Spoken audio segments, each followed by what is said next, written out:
नमस्कार, मी भगवान शेळटे आणि आपण पाहताय कोकणचं नंबर 1 महा चॅनल सिंधुदुर्ग लाईव्ह. बातमीपत्रात आपलं स्वागत. सुरुवात करूया हेडलाईन्सनं.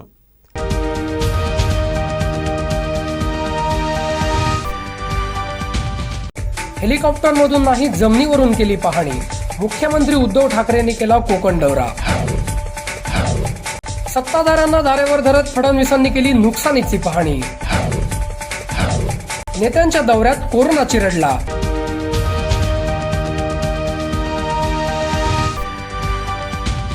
आता पाहूया सविस्तर बातम्या. मुख्यमंत्री उद्धव ठाकरे कोकण दौऱ्यावर आले असून हेलिकॉप्टरमधून नाही तर जमिनीवरून पाहणी केली असं सांगत विरोधकांवरती त्यांनी हल्ला चढवला आहे. पाहूया काय म्हणाले उद्धव ठाकरे.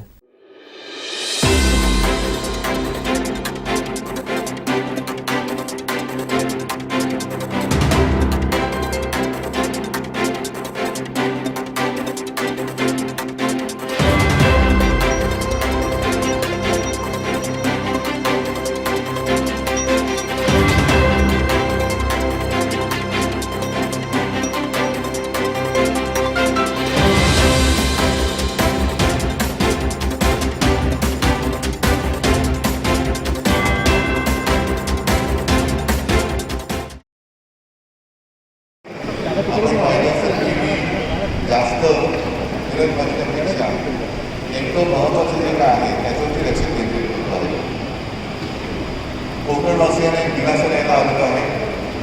संपूर्ण दोन संकट आहेत. एक तर करोनाचं संकट अजून आपली बाजू करत नाही आहे. तेव्हा आपल्या बाजूने निघून गेलेले होते. आता या वादळाची तयारी इशारा मिळाल्यानंतर आपण सातत्याने करत होतो. मी खास करून इथे सर्व यंत्रणेला धन्यवाद देतो. महसूल यंत्रणा आहे, सगळ्याच पोलीस यंत्रणा आहे. त्यांना सूचना दिल्यानंतर त्यांनी त्याचं पालन केलं. देवगडात पंचनामे केले, त्यात नुकसान कमी दाखवले. राजकीय बोलायचं नाही, पण मुख्यमंत्री आले त्याचं समाधान आहे. मात्र नुकसान फक्त 2च जिल्ह्यात झालं का असा प्रश्न भाजपाचे विरोधी पक्षनेते देवेंद्र फडणवीस यांनी यावेळी उपस्थित केला आहे. नाही, ही परिस्थिती अतिशय भीषण अशा प्रकारची परिस्थिती आहे. आता उदाहरणादाखल आता आपण इथे देवगडच्या या बंदरावर आहोत. या ठिकाणी आपल्याकडे अर्ली वॉर्निंग आलेली असताना देखील कुठल्याही प्रकारे NDRFचं डिप्लॉयमेंट करण्यात आलं नाही. ते जर केलं असतं तर इथे जे काही नुकसान झालं आणि विशेषतः जे काही मृत्युमुखी पडले आमचे मच्छीमार बांधव, त्यांना वाचवता आलं असतं.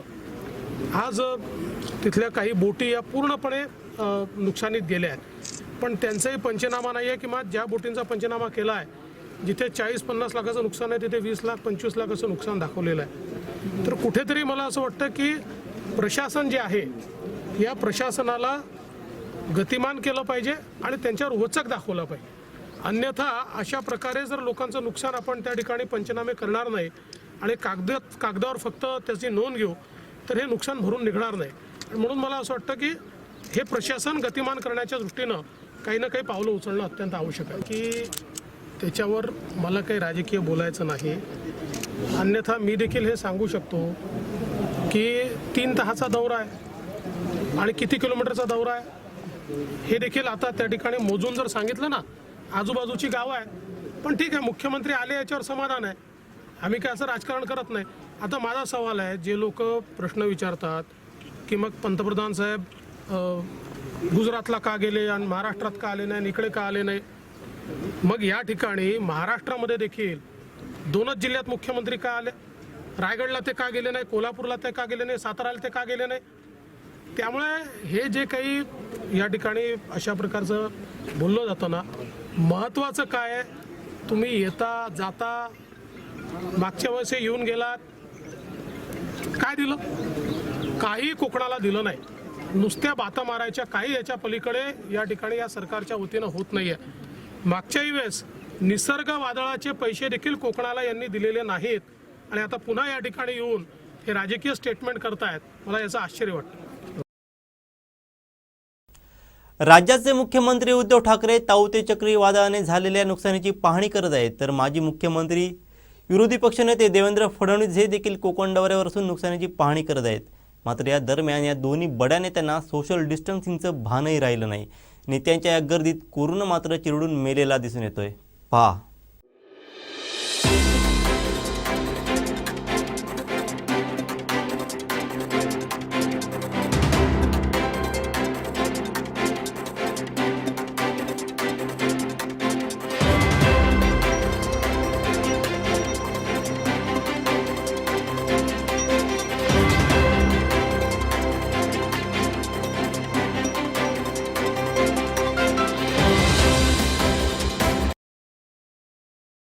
विमानतळ सुरू करण्याबाबत आतापर्यंत अनेक तारखा झाल्या, मात्र आता काही मी तारीख देणार नाही असं सांगत हे विमानतळ लवकरच सुरू करू असं आश्वासन मुख्यमंत्री उद्धव ठाकरे यांनी दिलं आहे. गेल्या वर्षीपासून 2दा 3दा 4दा तारखा झालेल्या आहेत, त्याच्यामुळे आता मी काही तारीख देत नाही. आता त्यांनी मला सांगितलं की त्यांचं ते लाईनिंग ते करायचं बाकी वरती ते पट्टे, त्याच्यानंतर ते 25 तारखेला रिपोर्ट तो देणार दिल्लीला. ATR सबमिट करा. ATR सबमिट करणार तिकडे, आणि त्यांची परमिशन आली की DGCAची टीम DGCAची परमिशन आली की करणार. तर मी त्यांना थोडीशी एक गंमत म्हणा पाहिजे त्यांना सगळ्या गंभीर वातावरणामध्ये. त्यांना मी म्हटलं मी असं समजू का की यावेळेला मला गणपतीमध्ये एसट्याने विमानं सोडावी लागतील. म्हणजे थोडक्यात लवकरात लवकर हा एअरपोर्ट आपण सुरू करू शकू का, तर त्यांचं म्हणणं तो रिपोर्ट आला आणि सगळं हे झालं की आपण तो करू शकू. तर तो येऊ दे आणि मग तारीख वगैरे धरून आपण करू. कोरोनाच्या रुग्णांना राज्यात ऑक्सिजनची कमतरता जाणवत असून आरोग्य यंत्रणेत ऑक्सिजनचा तुटवडा आहे, त्यामुळे राज्यात मिशन ऑक्सिजन सुरू करणार असल्याचं मुख्यमंत्री उद्धव ठाकरे यांनी स्पष्ट केलं आहे. एकूणच हा व्हायरस अजून कोणाला समजलेलं नाही जगभरात, असंच म्हणावं लागेल. दुसरी ही जी लाट आली ती आपल्या अपेक्षेपेक्षा फार भयानक पद्धतीने मोठी पटकन आली आणि काही पटीत आली, म्हणजे चौपट वगैरे असेल ती. आता गेल्या वेळेचा मे महिना, त्याची आजची 21 तारीख आणि आत्ताची 21 तारीख, ह्याच्यामध्ये जर आकडी वगैरे बघितलं तर त्याच्यातच खूप मोठा फरक आहे. जरी आता रुग्णसंख्या कमी झाली असं वाटत असलं तरी. दुसरा महत्त्वाचा मुद्दा असा आहे की यावेळेला कसं बसं आपण निभावलं. आरोग्याची सुद्धा आपल्या ऑक्सिजनची जी काही आवश्यकता आहे मी नेहमी सांगत आलेलो आहे की 1200 मेट्रिक टन हा दर दिवसाचा आपली क्षमता आहे महाराष्ट्राची ऑक्सिजन निर्मितीची. आपल्याला यावेळेला 1700 मेट्रिक टन लागत होता. साधारणतः 80,000च्या आसपास रुग्णांना ऑक्सिजन लागत होता, तो आता 70,000 65 ते 70,000पर्यंत आले. म्हणजे असं रुग्णसंख्या जरी कमी होते असं वाटत असलं तरी ऑक्सिजनची आवश्यकता असणारे रुग्ण हे तेवढ्या पटीत काय अजून कमी झाले नाही. आणि आपण जोपर्यंत ऑक्सिजनची क्षमता वाढवत नाही, तिला काही थोडा वेळ लागला, प्लांट लावायचं म्हटलं तरी पटकन लावला आणि सुरू झालं असं होत नाही. गेल्या आठवड्यामध्ये आता तुमच्या इकडे एक ऑक्सिजनचा प्लांट त्याची आपण जिल्हा आता आणखी ते टाकतात. राज्यभर आपण सगळ्यांना सांगितलेलं की जिथे जे ऑक्सिजन प्लांट तुम्हाला टाकता येणं शक्य असेल ते लावा आणि हॉस्पिटल ही स्वयंपूर्ण करा. आपल्याला माझं तर मी सांगितलेलं की मिशन ऑक्सिजन म्हणजे आता आपल्याला 1700 मेट्रिक टन लागतं, म्हणजे 500 मेट्रिक टन जास्त लागतात. तर ही आपली क्षमता किमान 3000 मेट्रिक टन पर डेपर्यंत आपल्याला वाढवायलाच पाहिजे. तर मग आपण ह्या गोष्टीला काहीतरी एक सामना करू शकतो. त्याचं कारण असं की गेल्या वेळेला आपल्या लक्षात आलं असेल, आपल्याला असं वाटत होतं की आपण चांगली आरोग्य सुविधा वाढवलेली आहे, ती वाढवलीच होती.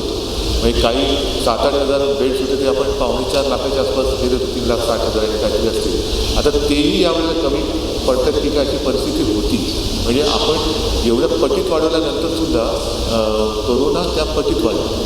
बरं, त्याच्यात आणखी एक गोष्ट साधारणतः सगळ्यांनी लक्षात घेण्याची खरंच गरज आहे, ती म्हणजे आपण जे नेहमी सांगतो की जेवढी रुग्ण वाढ किंवा रुग्णसंख्या आहे त्याच्यात साधारणतः 70 ते 75% लोक हे त्यांना लक्षणं नाही आहे. आता तरीसुद्धा बेड्स कमी पडतात आणि ती जर का टक्केवारी वाढली तर काय होईल याचा विचार करा. म्हणजे ही भीती नाही तरी घ्यायची दक्षता ही आहे. म्हणजे समजा रोजची आजची रुग्णसंख्या काय असेल जी आहे ती आता तुमच्याकडे किती असेल किंवा एकूण राज्यात किंवा एकूण देशात, आणि त्याच्यामध्ये 70% ॲसिम्प्टोमॅटिक, हे 70% जर का कमी झाले त्याच्यात सिम्प्टोमॅटिक वाढली आणि ज्याला हॉस्पिटलायझेशनची गरज जास्त वाटली तर आपली परिस्थिती काय आहे. आणि म्हणून मला असं वाटतं की लॉकडाऊन कधी उठवणार याच्यापेक्षा आपण सर्वांनी निश्चय केला पाहिजे की लॉकडाऊन कधी उठवू शकतो. सगळ्यांच्या मनाची तयारी व्हायला पाहिजे की आम्ही कोविड ॲप्रोप्रिएट बिहेवियर जे आहे ते पाळणारच. म्हणजे आपणच म्हणजे वॅक्सिन तर येईल पण वॅक्सिन मिळेपर्यंत.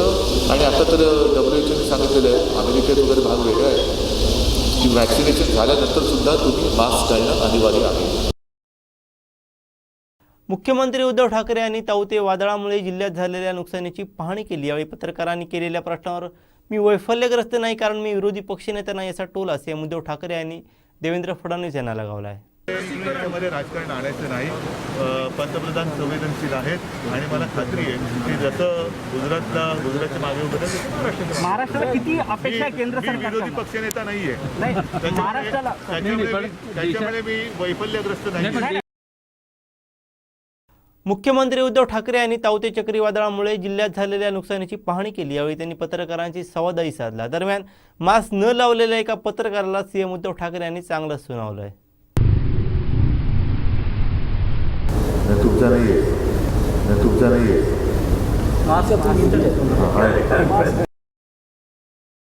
वेळ झाली छोट्याशा ब्रेकची. पाहत राहा सिंधुदुर्ग लाईव्ह. खुशखबर खुशखबर खुशखबर.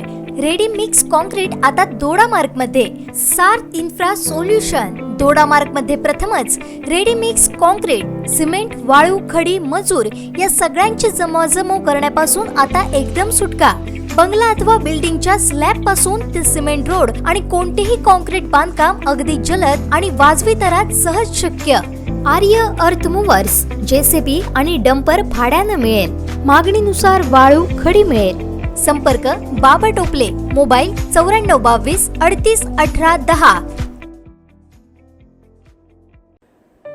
जैतापकर बिल्डर्स अँड डेव्हलपर्स यांचा गृहनिर्माण प्रकल्प सिद्धिविनायक पार्क, मुंबई गोवा महामार्गालगत जैतापकर कॉलनी, ओरोस, सिंधुदुर्ग नगरी. 1 आणि 2 BHK फ्लॅट आणि शॉप, तयार ताबा, गृहकर्ज उपलब्ध ओसी सह.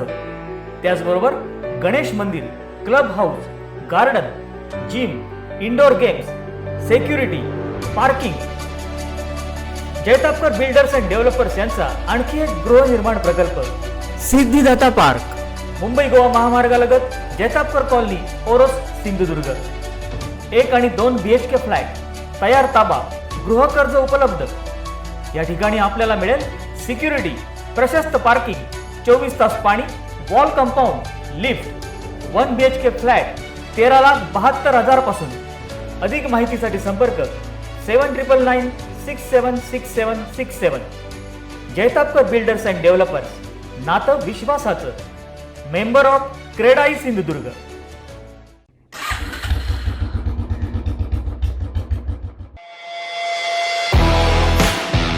If you never ride a bullet, you will never be royal. अशा या शांती बुलेट सवारीचा आनंद आता आपण देखील घेऊ शकता. तो सुद्धा फक्त 30,000 रुपयांच्या डाऊन पेमेंटमध्ये. याशिवाय 30,000 डाऊन पेमेंटमध्ये हेल्मेट एकदम फ्री. बुलेटच्या विविध मॉडेल्सची आकर्षक रेंज.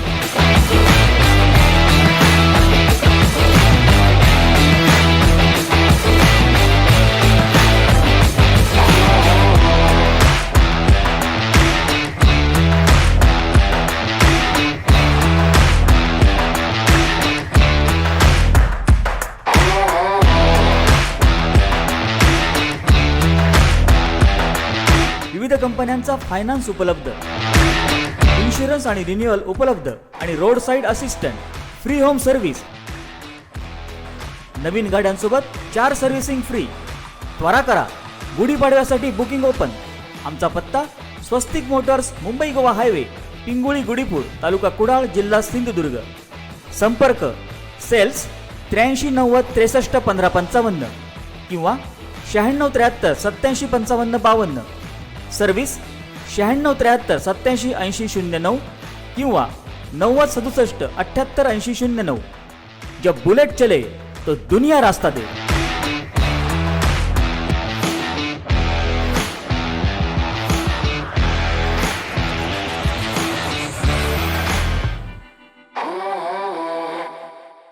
अस्सल कोकणचा काजू हवाय तर एकच पर्याय, हॉटेल वैभव. वैभव हॉटेलच्या मेनूत अजून एक वैभव, ओरिजिनल कोकण कॅशू नट. कोणतीही अत्याधुनिक प्रक्रिया न करता बनवलेले उच्च प्रतीचे काजूगर अगदी माफक दरात. तळ कोकणच्या लाल मातीतील आपला ब्रँड रुचकर काजूगर. पॉलिश आणि विना पॉलिश दोन्ही प्रकारात अगदी होलसेल दरात उपलब्ध. संपर्क मोहन गवंडे 7588 56 98 61.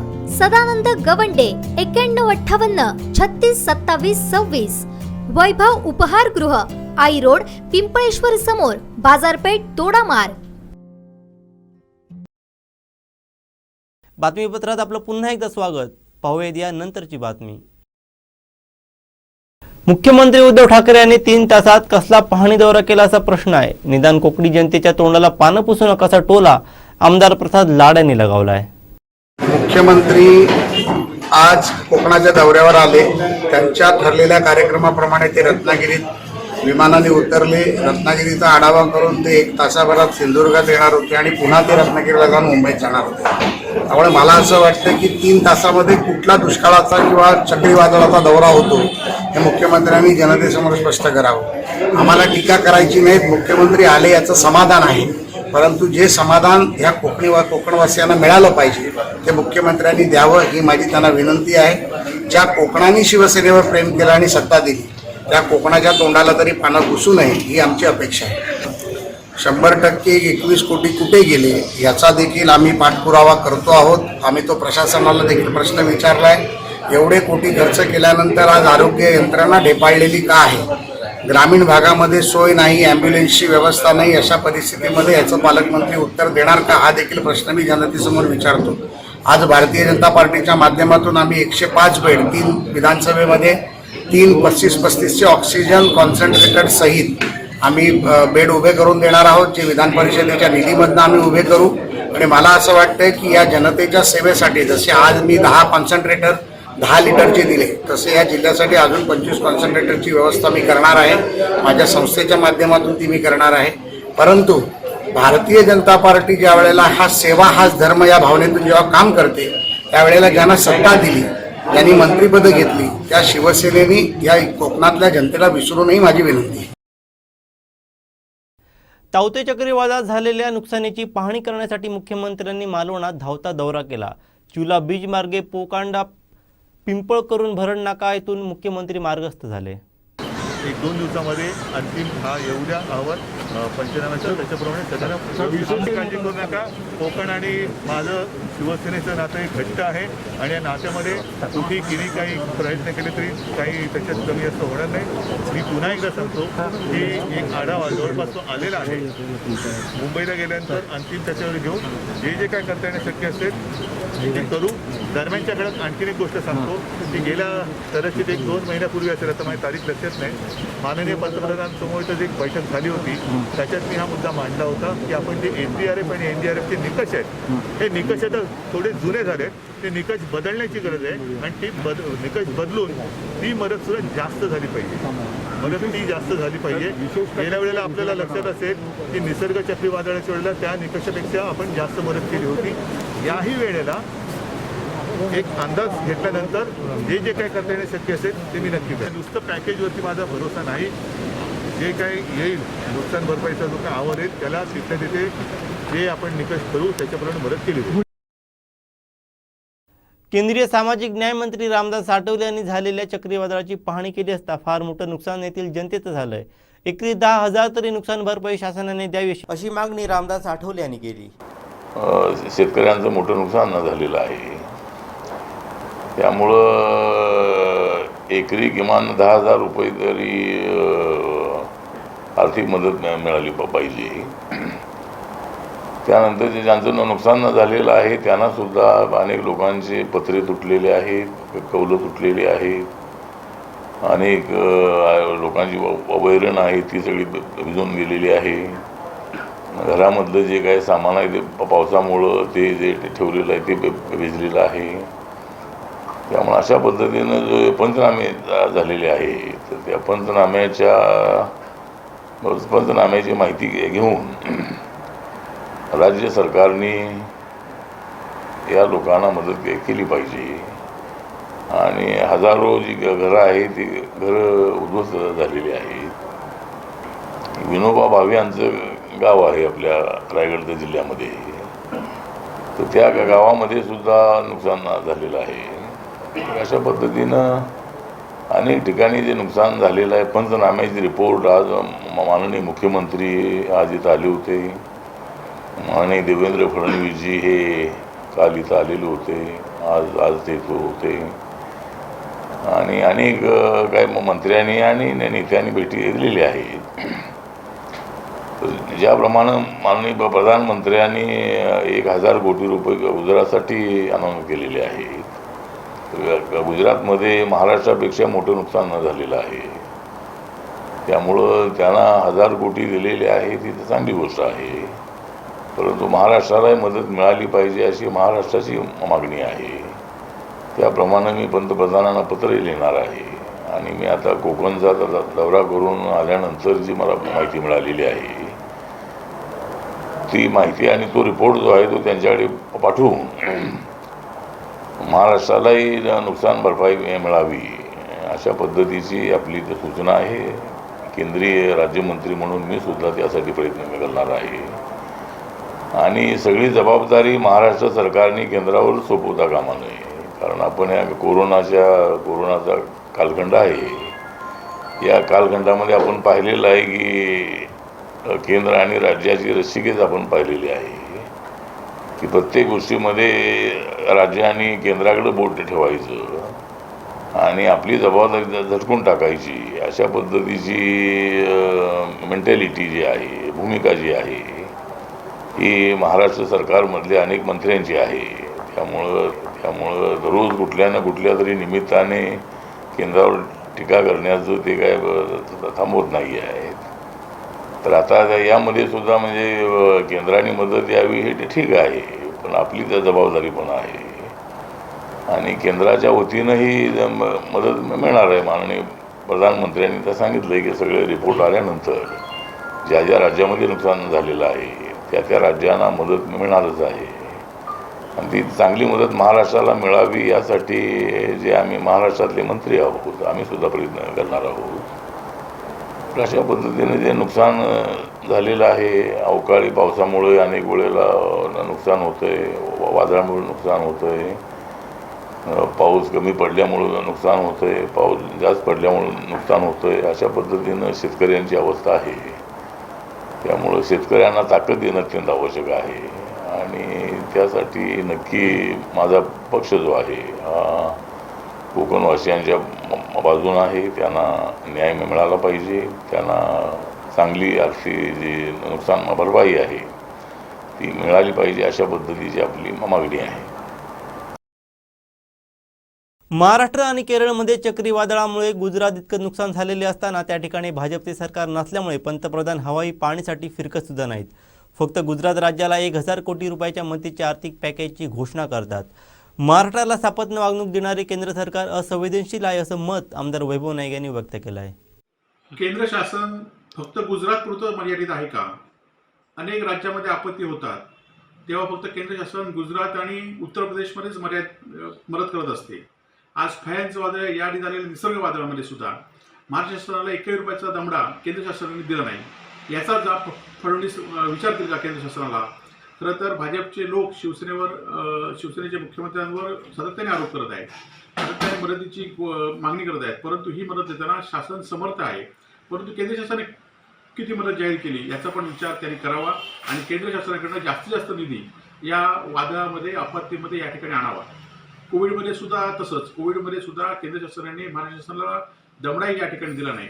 अनेक पेशंट असतील, अनेक रुग्ण असतील, हे ऑक्सिजन रेमडेसिवीर अभावी केंद्राने न दिल्यामुळे या ठिकाणी दगावलेले आहेत आणि त्यामुळे राज्य शासनावर आरोप करण्यापेक्षा भाजपच्या खासदार असतील, भाजपचे आमदार असतील, भाजपचे विरोधी पक्षनेते असतील यांनी आपल्या केंद्र शासनाकडनं किती मदत आली याचा पण विचार आणि याची पण घोषणा जाहीर करावी.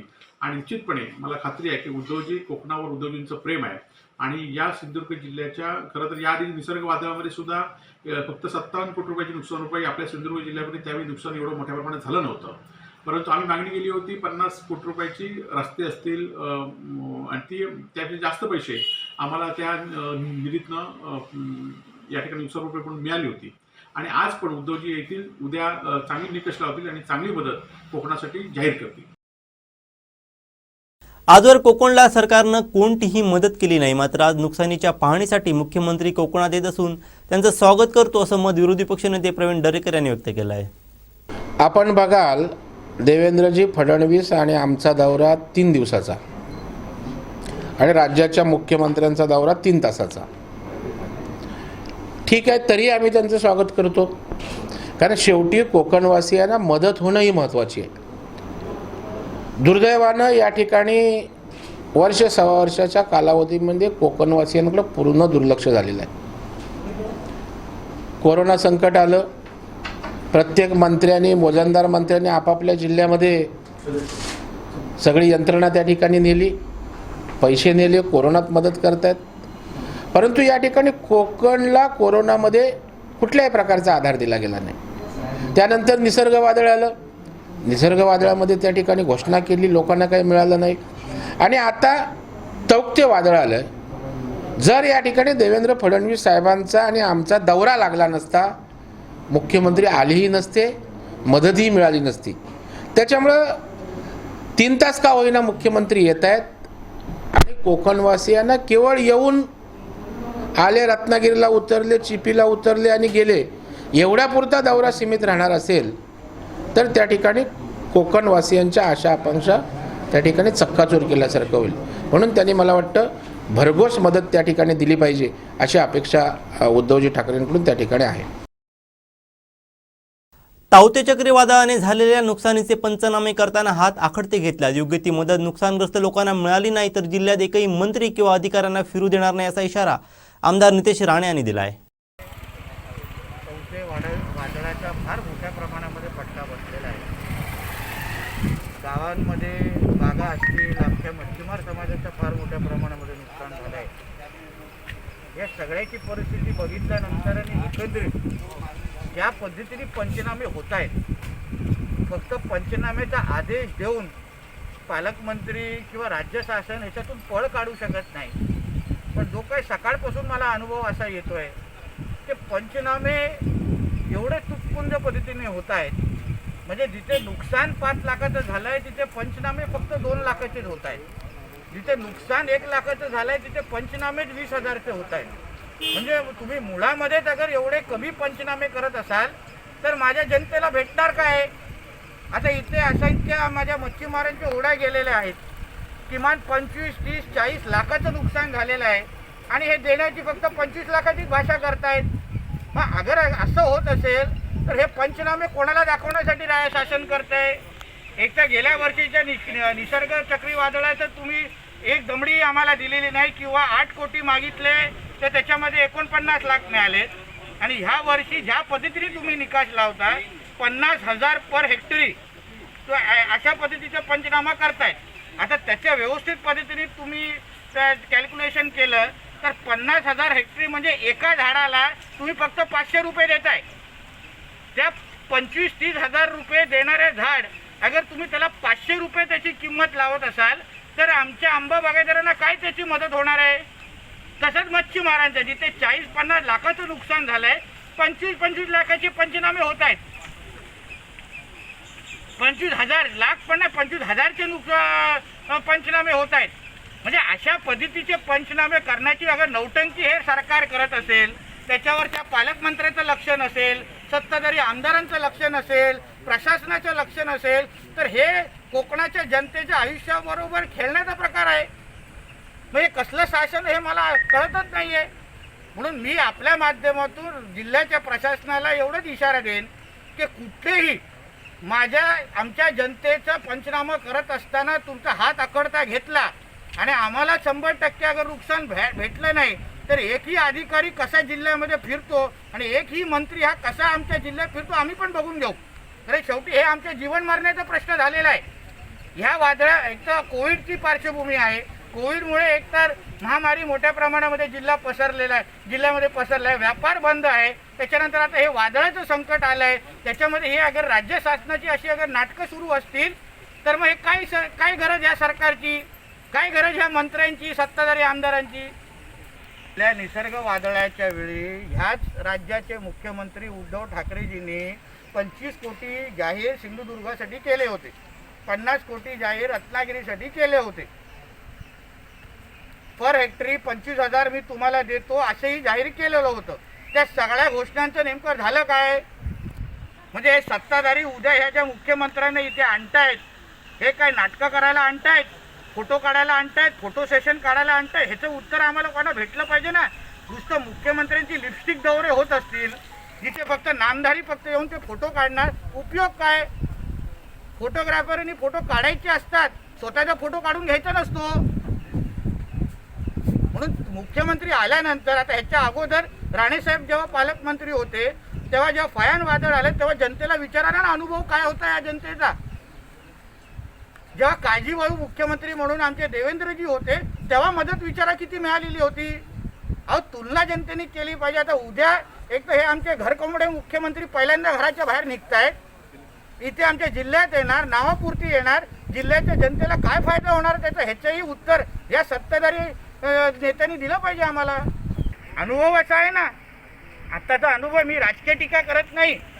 अहो स्वतः कलेक्टर जेव्हा मला सांगतात की आम्ही 25 कोटी मुख्यमंत्र्यांनी जाहीर केल्यानंतर जेव्हा हे असंच प्रशासन गेल्या वर्षी पण पंचनामे करत होते आणि तेव्हा त्यांनी 8 कोटीची मागणी केली, शासनाने 49 लाख दिलेला आहे. आता 8 कोटी कुठे आणि 49 लाख कुठे? अगर असा अनुभव येत असेल तर उद्याच्या मुख्यमंत्र्यांना बघण्यासारखं काय आहे त्यांच्याकडे? त्यांना बघण्यासाठी आम्ही दौरे काय त्यांचे बघायचे का? ह्याच्यापेक्षा सर्कसमध्ये जाऊन विदूषक बघू ना. वेळ झाली छोट्याशा ब्रेकची. पाहत राहा Sindhudurg live. Catholic urban cooperative credit society limited Sawantwadi. Catholic gold loan, गरजेच्या वेळी पैसा हमखास. सोने तारण कर्ज सर्वात जास्त 4,300 रुपये प्रति ग्रॅम पर्यंत. सुलभ व्याजदर, अवघ्या 15 मिनिटात कर्ज उपलब्ध. कॅथोलिक धनवर्षा ठेव 999 दिवस, व्याजदर 10.15%. आजच नजीकच्या शाखेशी संपर्क साधा आणि सर्वांनी संधीचा लाभ घ्या.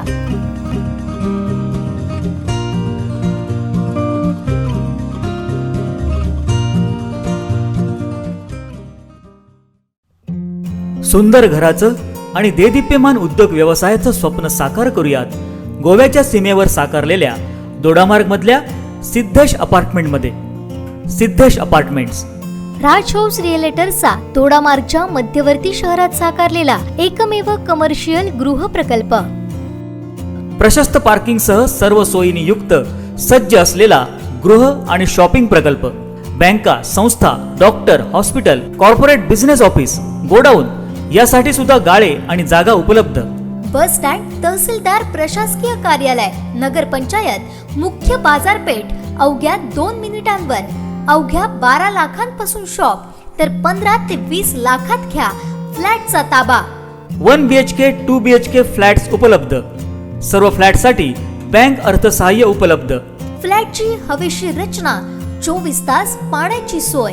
मुंबई पुण्यातल्या चाकरमान्यांसाठी सेकंड होमची सुवर्ण संधी. प्रत्येक फ्लॅटला स्वतंत्र बाल्कनी.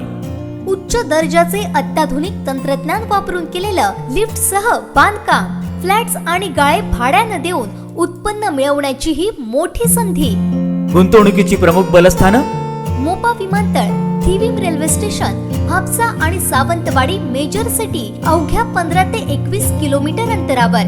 आंबोली आणि मांगेली वॉटरफॉल, तिलारी संवर्धन आणि डॅम प्रकल्प, तळकटची वनबाग, निसर्गाचं वरदान लाभलेला कसईनाथ डोंगर, wilderness resort, Tilari Green Hill resort आदी वीकेंड स्पॉट अवघ्या 15 ते 60 मिनिटांच्या अंतरावर. गोवा आंतरराष्ट्रीय पर्यटन स्थळ आणि कलंगूट, बागा, शिरोडा, वेळागर हे समुद्र किनारे अवघ्या 30 ते 35 किलोमीटर अंतरावर. दोडामार्ग मुख्य बाजारपेठ आणि महाराष्ट्र, गोवा आणि कर्नाटकच्या सीमेवर साकारलेल्या सिद्धेश अपार्टमेंटमध्ये साकार करा आपल्या सुंदर घराचं आणि व्यावसायिक गाळ्याचं स्वप्न. बुकिंग आणि अधिक माहितीसाठी संपर्क 98 690 15 731 आणि 98 212 89 675. आमचा पत्ता राज हाऊस रिअलेटर्स, बस स्टँड जवळ, गोवा रोड, दोडामार्ग.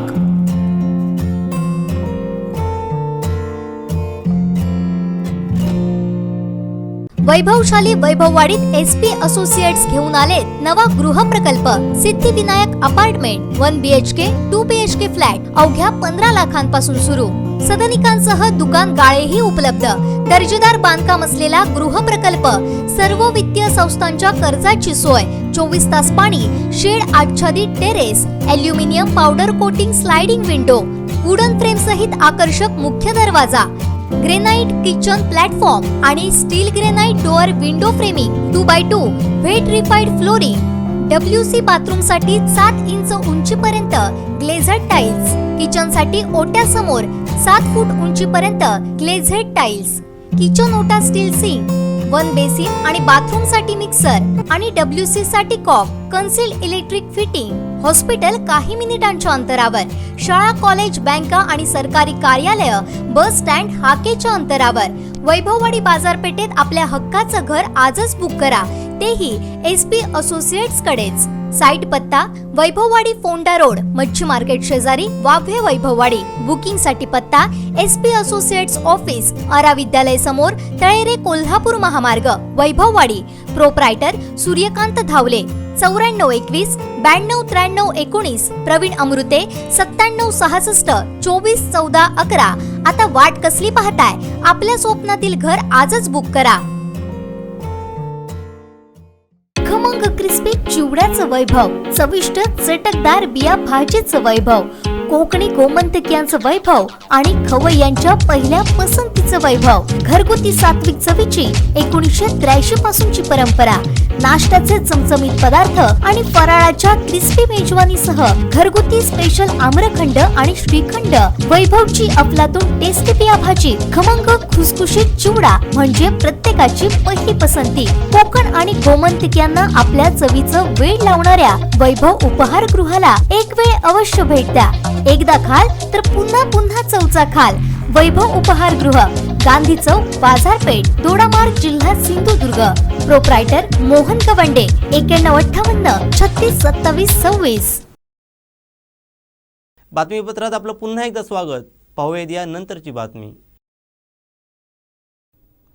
कणकवली तालुक्यात चक्रीवादळात झालेल्या नुकसानीची पाहणी केंद्रीय सामाजिक न्याय राज्यमंत्री रामदास आठवले यांनी केली. उसरगावमध्ये आज मी भेट दिलेली आहे आणि या ठिकाणी जे जागृतीचे जगन्नाथ राणे यांचं जे घर आहे त्या घरावर आंब्याचं जे झाड आहे त्याची मोठी फांदी पडली आणि त्याच्यामध्ये सगळ्या ज्या त्यांचं फार मोठं नुकसान झालेलं होतं. सगळे सिमेंटचे पत्रे होते ते सगळे तुटलेले होते आणि परंतु त्याच्यातून ते सगळे बचावलेले आहेत. पण कोकणामध्ये मोठ्या प्रमाणामध्ये सिंधुदुर्ग जिल्ह्यामध्ये कणकवली तालुक्यामध्ये मोठ्या प्रमाणात नुकसान झालेलं आहे आणि या नुकसानाची भरपाई जी आहे ती भरपाई राज्य सरकारकडून मिळाली पाहिजे, केंद्र सरकारकडून मिळाली पाहिजे. त्यासाठी नक्की मी प्रधानमंत्र्यांना पत्र लिहिणार आहे, मुख्यमंत्र्यांना पत्र लिहिणार आहे आणि सिंधुदुर्ग जिल्हा, रत्नागिरी जिल्हा, रायगड जिल्हा आणि संपूर्ण महाराष्ट्रामध्ये ज्या ज्या ठिकाणी नुकसान झालेलं आहे त्यांना मॅक्झिमम नुकसान भरपाई मिळाली पाहिजे. ज्या ठिकाणी आंब्याची जी झाडं होती ते आंब्याच्या झाडावरचे सगळे आंबे उद्ध्वस्त झालेले आहेत, त्यामुळे त्यांना मॅक्झिमम जी मदत आहे ती हेक्टरी किमान 50,000 रुपयाची जर मदत त्यांना मिळाली पाहिजे या दृष्टिकोनातून मी प्रयत्न करणार आहे. कोकण दौऱ्यावर येणाऱ्या मुख्यमंत्री उद्धव ठाकरे यांनी येथील मच्छीमार शेतकरी यांना मोठ्या प्रमाणात मदत करावी अशी मागणी विरोधी पक्षनेते देवेंद्र फडणवीस यांनी केली.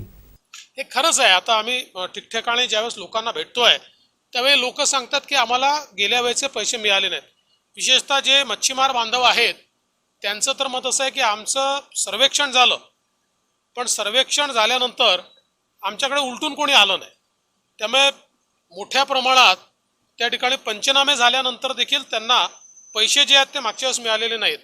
आणि हीच परिस्थिती शेतकऱ्यांची देखील आहे की अनाऊन्समेंट खूप झाल्यात पण त्या मनाने कुठली मदत मिळाली नाही.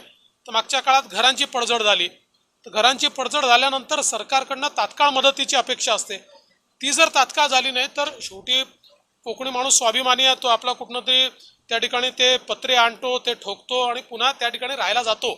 पण मला असं वाटतं की अशा परिस्थितीमध्ये सरकारने तात्काळ मदत करणं हे महत्त्वाचं आहे. निश्चित केंद्र सरकार या ठिकाणी मदत करणारच आहे आणि नियमानुसार जे काही NDRFचे नॉर्म्स आहेत त्या नॉर्म्समध्ये केंद्र सरकार मदत करतेच.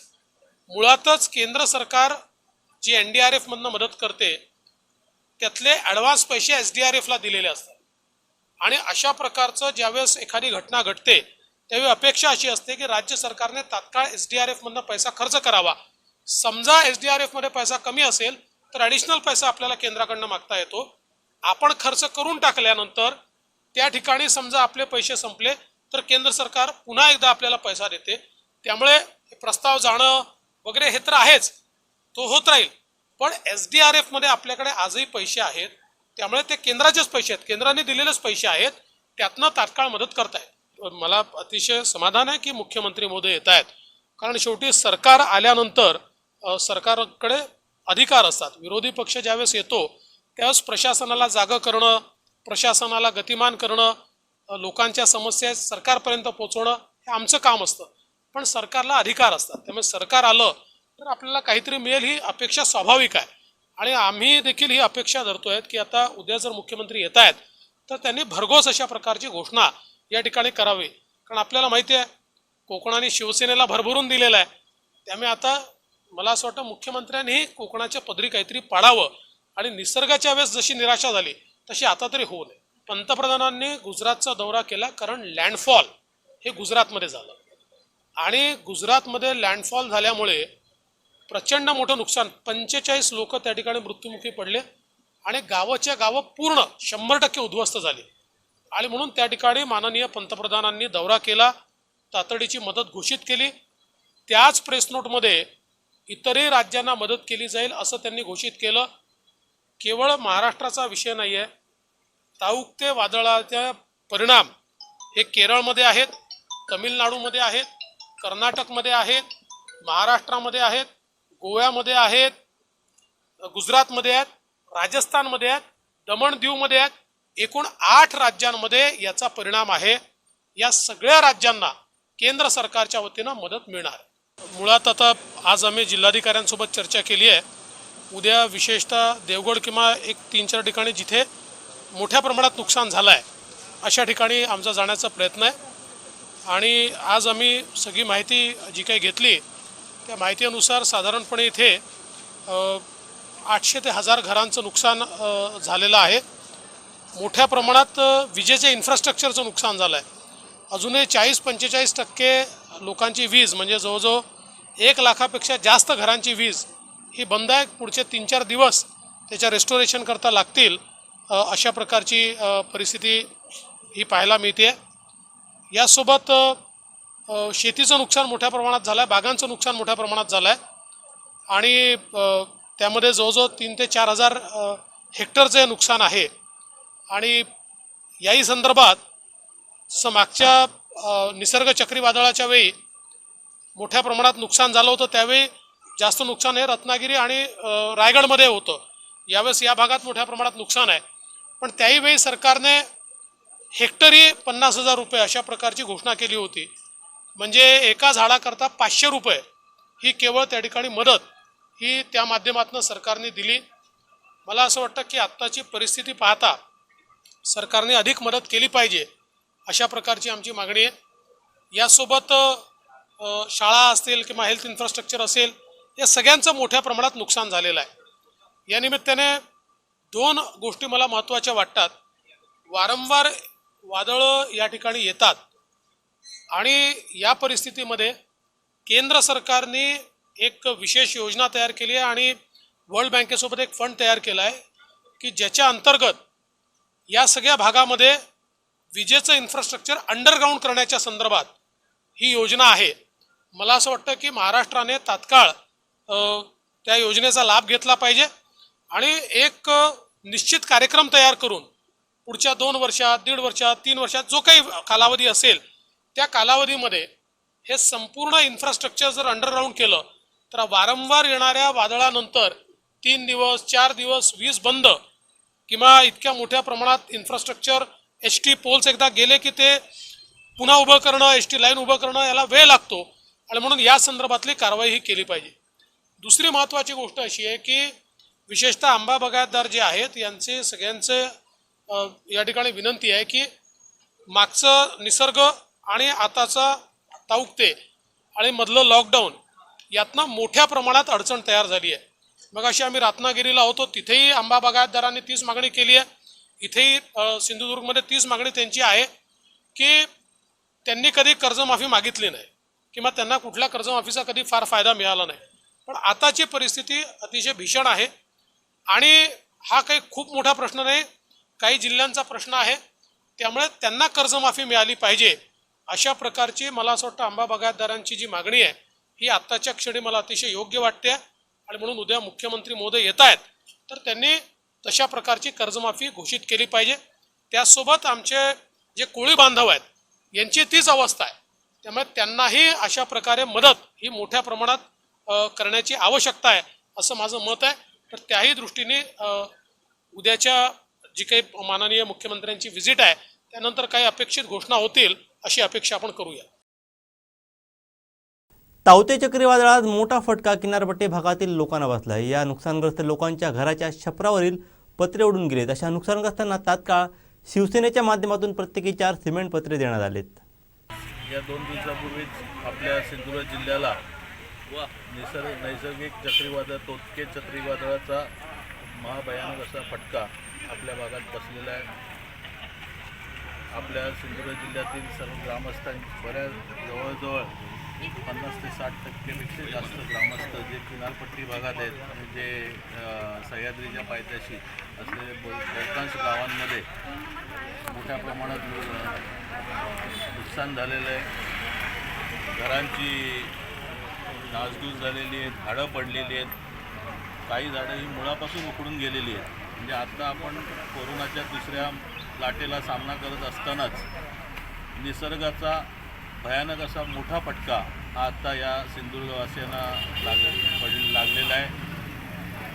आणि यातून या सर्वाचा आढावा घेऊन या ग्रामस्थांना मदत करण्यासाठी काल या जिल्ह्याचे पालकमंत्री आदरणीय उदयजी सामंत साहेब तसेच या जिल्ह्याचे खासदार आदरणीय विनायकजी राऊत साहेब या दोघांनी काल संयुक्त दौरा केला.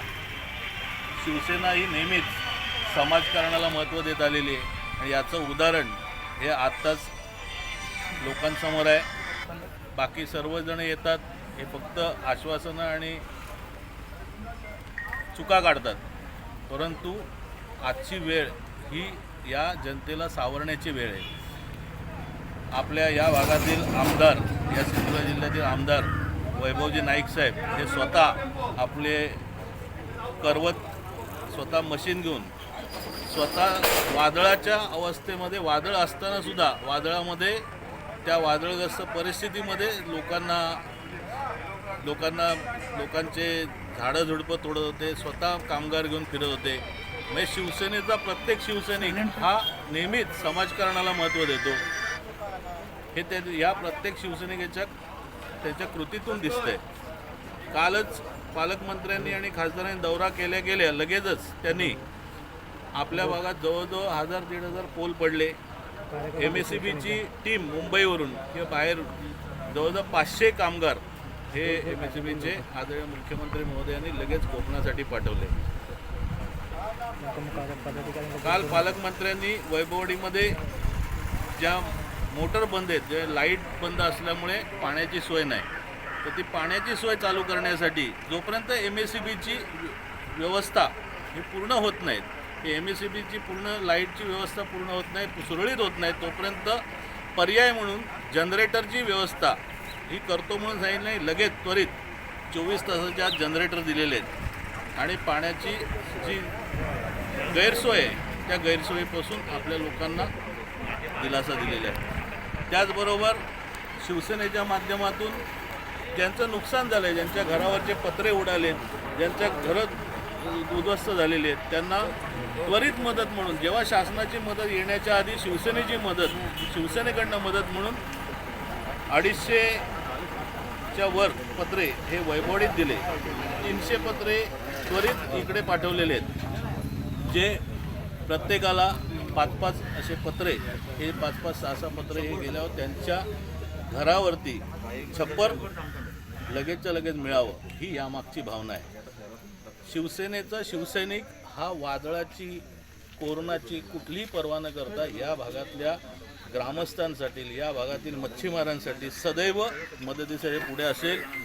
जी बोट अडकली होती ती बोट काढायसाठी सुद्धा पालकमंत्र्यांनी कालच शब्द दिला आणि त्याच्यासाठी 40 टनचा हायड्रॉ क्रेन ही आता त्वरित येते. म्हणजे कुठेही शासन कमी पडत नाही, शिवसेना कमी पडत नाही. आणि एवढं करून परत उद्या आपल्या महाराष्ट्राचे लाडके मुख्यमंत्री आदरणीय उद्धवसाहेब ठाकरे साहेब स्वतः येत आहेत. या कोकणावर त्यांचं असलेलं प्रेम हे उद्या त्यांच्या दौऱ्यातून दिसून येईल. भरीव असं पॅकेज ते उद्या आपल्या कोकणाला नक्कीच जाहीर करतील आणि शिवसेनेचं आणि कोकणाचं एक जे घट्ट नातं आहे हे पुन्हा त्यांच्या कृतीतून आपल्या सर्वांच्या निदर्शन असेल. कोरोनाची दुसरी लाट सुरू असून हे संकट एवढ्यात संपणार नाही असं तज्ज्ञांकडून सांगितलं जात आहे. मात्र लग्न समारंभ, हळदी समारंभ हे आनंदाचे क्षण या संकटातही साजरे केले जातात, तेही नियमांचं पालन करून. आता हळदी समारंभ बघा ना आणि आयडियाची कल्पनाही. हळद लागली, हळद लागली, हळद लागली, हळद लागली.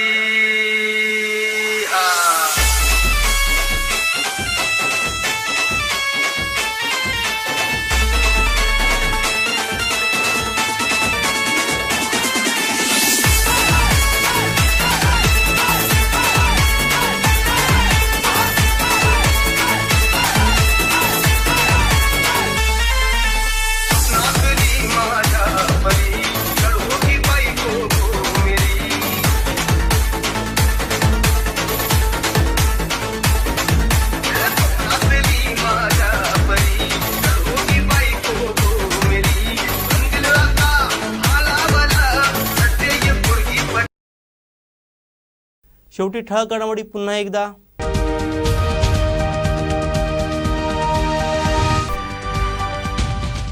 हेलिकॉप्टरमधून नाही जमिनीवरून केली पाहणी.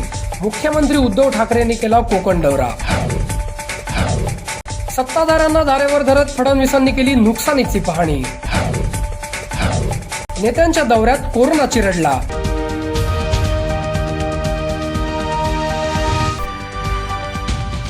बातमीपत्रात वेळ झाली आता इथेच थांबण्याची. पाहत राहा बदलत्या कोकणचा बुलंद आवाज, सिंधुदुर्ग लाईव्ह. धन्यवाद. रब्बी हंगाम सुरू झालाय, चला तर मग वाट कसली बघताय. आजच भेट द्या मेसर्स प्रभू कृषी सेवा केंद्र व प्रभू कृषी मार्टला.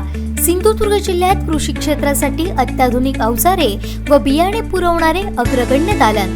पॉवर विडर घ्यायचाय तर कृषी अवजारांचे सुसज्ज दालन प्रभू कृषी सेवा केंद्रातूनच. अगदी लहानांपासून थोरांपर्यंत हाताळण्यास सोपे असणारे पॉवर विडर सुद्धा उपलब्ध. विविध कंपन्या आणि सर्व प्रकारच्या कृषी अवजारांसाठी आजच संपर्क करा. सर्व प्रकारचे power tiller, grass cutter, power spares, power weeder, भात कापणी यंत्र, भात मळणी यंत्र, खड्डे खोदण्याची मशीन, मनुष्यचलित भात लावणी यंत्र, वॉटर पंप, सर्व प्रकारचे गार्डन टूल्स, बी बियाणे व ताडपत्री सर्व काहींचं सुसज्ज दालन. प्रभू कृषी सेवा केंद्र व Prabhu agri mart Kudal. Honda, Aspee agro equipment, फोकर्स India private limited, E agro care, Kisan Kraft, Benson agro, Samson, कृषीधन सीड्स, निर्मल सीड्स, महाबीज महामंडळ आदी कंपन्यांचे अधिकृत विक्रेते. सिंधुदुर्ग जिल्ह्यातील शेती अवजारे पुरवणारे विश्वसनीय नाव प्रभू कृषी सेवा केंद्र व प्रभू ॲग्री मार्ट कुडाळ. आमच्या शाखा कुडाळ, वेंगुर्ला, कसाल व दोडामार्ग. आमचा पत्ता भोगटे कंपाऊंड, उद्यमनगर, कुडाळ. संपर्क 9423 30 41 73, 9011 39 76 63 आणि 72 63 83 23 99.